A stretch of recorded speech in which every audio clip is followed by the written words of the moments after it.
দেখো আমি মাংস এনেছি, একটু চিলি চিকেন করবো।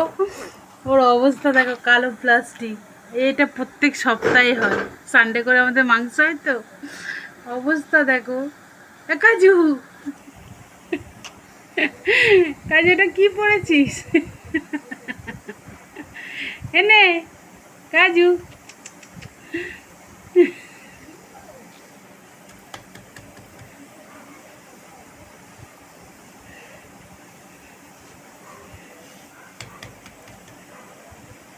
কাজু।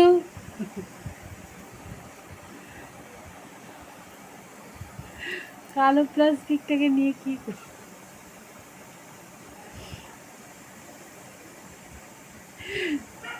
প্যাকেটটা নিয়ে খাটের তলায় চলে গেছে, কীরকম বিচ্ছু।